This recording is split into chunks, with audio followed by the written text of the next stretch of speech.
kayo para sa panalangin na pamumunahan ni Binibining Mary Grace Imperial, gurong tagapayo ng ikalawang baitang, at susundan ito ng pambansang awit na ikukumpas ni Ginang Bristol, gurong tagapayo ng unang taon.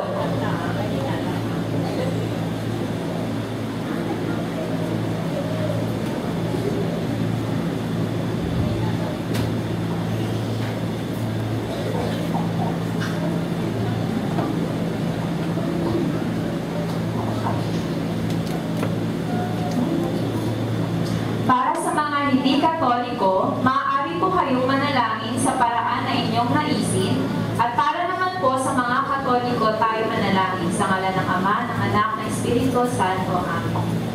Ama sa langit, taos-puso po kami nagpapasalamat sa magandang araw na ito na ibinigay niyo sa amin.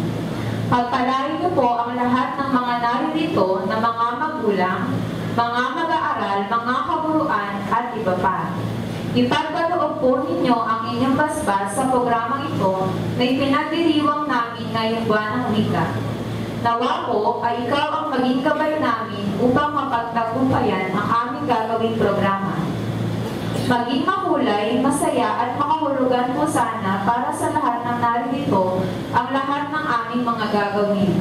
Nawa po ay kapulutan nito ng aral ng bawat isa upang maging gabay namin sa darating pang mga bukas. Hinihiling po namin, Ama, na sana po ay imulat nyo ang bawat isa sa amin na mas lalo pang tangkilikin ang sariling wikang Pilipino upang magkaroon ng pagkakabuklod-buklod at pagkakaisa ang bawat isa na magiging daan tungo sa pagkakaintindihan ng lahat. Nawarin po ay mas lalong mapaunlad at gamitin ng tama ang wikang Pilipino. Idinagalangin din po namin, Ama, na sana po ay mas lalo pang palaganapin ang wikang Pilipino na siyang simbolo ng aming kultura at lahing Pilipino. Ang lahat ng ito ay aming idinagalangin sa inyong mapagpalang mga kamay. Amen. Sa ngalan ng Ama, ng Anak, ng Espiritu Santo. Amen.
Maraming salamat po sa ating mga mahal na kadete. Maraming salamat din po kay Binibining Imperial at Ginang Bristol.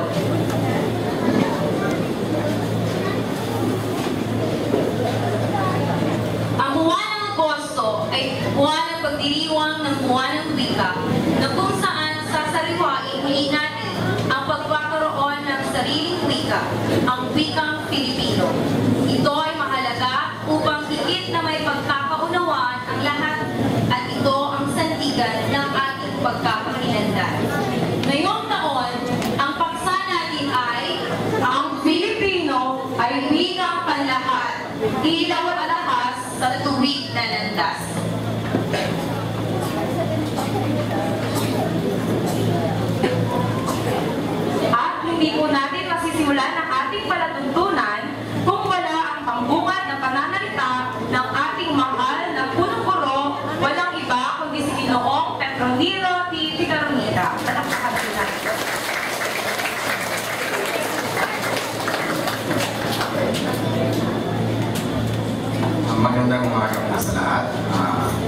binabati ko rin ang aking mga magulang sa Ginoong Panginoon Kasyano na Karubitan. Sa mga magulang na narito po, ang kinagagalak namin na makita na kayo ay nagkaroon ng panahon upang matanghayan ang ating mga presensasyon ngayong umaga. Alam ko na gusto niyo na makita, nasasabik na kayong makita ang inyong mga anak na makapagbigay ng galing dito sa harapan sa ating tablado. Ngunit gusto ko lamang po na makapagbigay ng maikling salita tungkol po sa ating mga primero, mga level sa primero, no?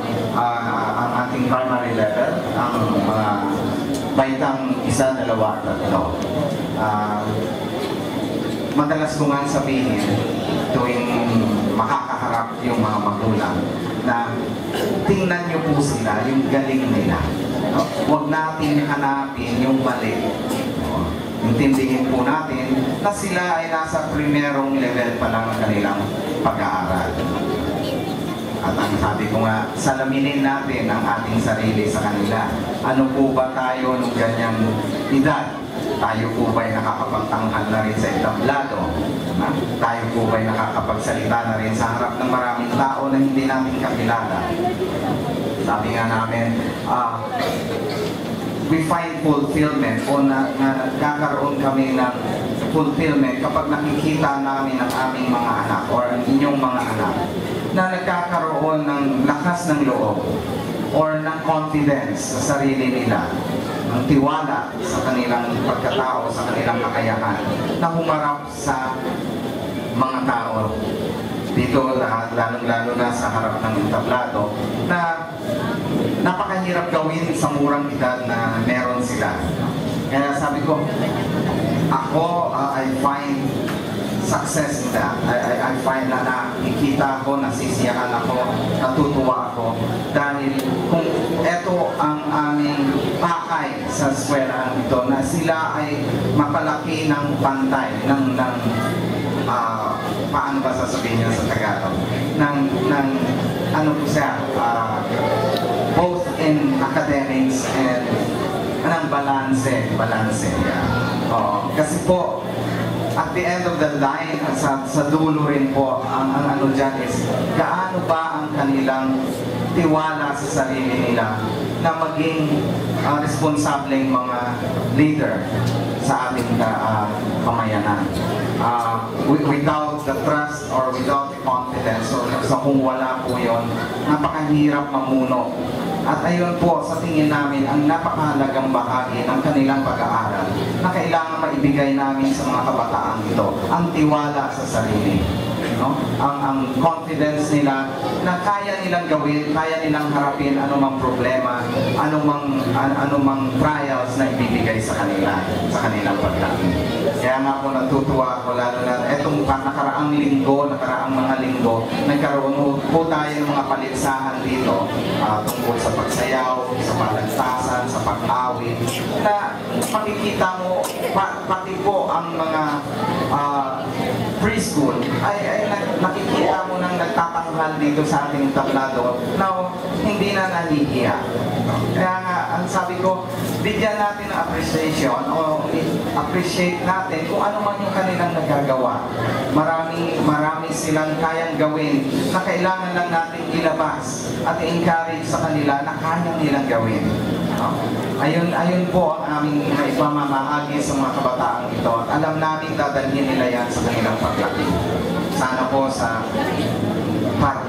inyong mga magulang, ganun din po ang gawin sa bahay. No? Naiintindihan na din po namin, o naiintindihan ko rin, na maraming pagkakataon na naiinis tayo sa bata. No? Kasi makulit, ayaw sumunod, di ba? Laging naglalaro, di ba? Laging nanunood, at kung ano-ano pang kinalilibangan nila. Pero ang akin nga salaminin natin o i-mirror natin sarili natin. Nung ganong edad po ba, ano rin po ba ang gusto nyong gawin? In that way, sa ganong paraan, maintindihan mo natin sila. Kasi ngayon tayo naiisip natin ang level bilang isang magulang. Ang pag-iisip na ano ang tama at mali. Pero nung ganong panahon sa inyong buhay, di ba, come to realize na, hey, huwag natin alisin ang pagkabata sa kanila.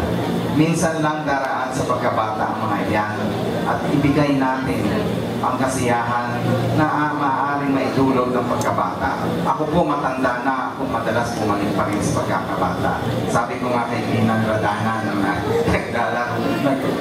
nag-ice skating yung mga bata. Sabi ko, tayo rin? Oo. Tinanong ko kasi yung mga nagtuturo sa ice skating. Sabi ko, meron ba nag-ice skating na matanda? Sabi niya, sir, meron. May 45 years old kaming nag-ice skating, tinuturuan namin. Kung pwede pa ako, magsi-50 pa lang ako. Oo. So, i-break ko pa yung record. Ang ibig kong sabihin, hindi ko siya naranasan noon. Gusto ko siyang gawin ngayon para maging kumpleto yung buhay ko. Diba? Parang, anong pumipigil sa'yo para gawin ang isang bagay na gusto mong gawin na tama naman, na wala kang masasaktan at wala kang mapapahirapang ibang tao. Ganon din pong inaano namin sa mga bata. Kaya pag sinasabi nilang mahirap, bawal po sa St. Michael's School ang mahirap. Walang mahirap kung gugustuhin. Lagi namin sinasabi, kung gusto, may paraan. Kung ayaw, may dahilan. Kaya po kami dito, wala pong dahilan at puro paraan ang ibinibigay namin sa mga bata. Ganun din po, sana may bahagi ko ang konting prinsipyo, konting tinuturo namin dito sa eskwelahan. Sana po maging maganda ang relasyon natin sa ating mga anak. At ito rin po kasi ang isa sa mga rason kung bakit nawiwili sila sa labas ng bahay. Kasi hindi nila makita yung hinahanap nila sa loob ng bahay. O ngayon, mabata pa sila, laging nasa magulang yan.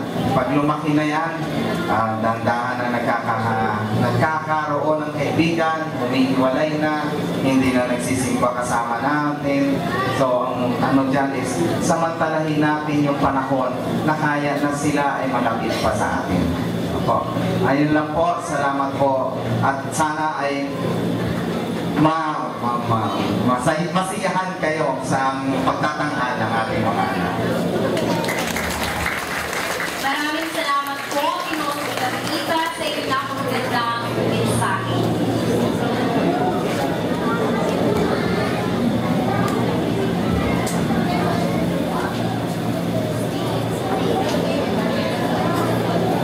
Bago po natin umpisahan ang palatuntunan, narito po ang daloy ng ating programa sa araw na ito. Ang unang bahagi po mula ika-8 hanggang ika-9 at 30 ng umaga, ang mga mag-aaral sa una hanggang ika-3 baitang. Kasunod po nito, pag-awad ng parangal sa mga nagbuwagi sa mga paligsahan. Susundan po ito ng mga mag-aaral sa preparatory sa ika-2 bahagi, sa ganap na ika-10 hanggang ika-11 ng umaga. Kasunod po nito, pag-awad ng parangal sa mga nagbuwagi sa paligsahan. At ang ika-3 bahagi mula sa mga mag-aaral ng ika-4 hanggang ika-6 na baitang. Susundan po ito ng pag-awad ng parangal sa mga nagbuwagi sa paligsahan. At ang huling bahagi po ng programa ay ang mga mag-aaral ng sekundarya mula ika-1 hanggang ika-3 ng hapon. Kasunod po nito ang pag-awad ng parangal sa mga nagbuwagi sa mga paligsahan. Inaalalahanan po namin ang mga naging kalahok na huwag mulang umuwi sapagkat igagawad pa po ang mga parangal. Maraming salamat po. Paalala nga po pala mga magulang sa mga kumuha ng larawan na bigyang pansin ng mga manunood na nakaupo sa likuran. Muli po, maraming salamat. Ngayong araw po ito, bilang paggunita sa pagdiriwang ng buwan ng wika, naghanda ang mga mag-aaral ng bawat pangkat ng kanilang presentasyon upang ipakita ang kanilang galing sa pagsasayaw. Kaya simulan na natin ang pagpapakita ng gilas ng ating mga mag-aaral sa una hanggang ika-3 baitang. Sila po ay magsasayaw ng mga Igorot dance. Okay. Ang unang magtatanghal ay ang mga mag-aaral sa unang baitang pangkat active. Ang sayaw nila ay pinamagatang Kuyahoy sa pamumuno ng kanilang gurong tagapayo na si Binibining Jerilyn C. Colibao. Palakpakan po natin sila.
bayaw.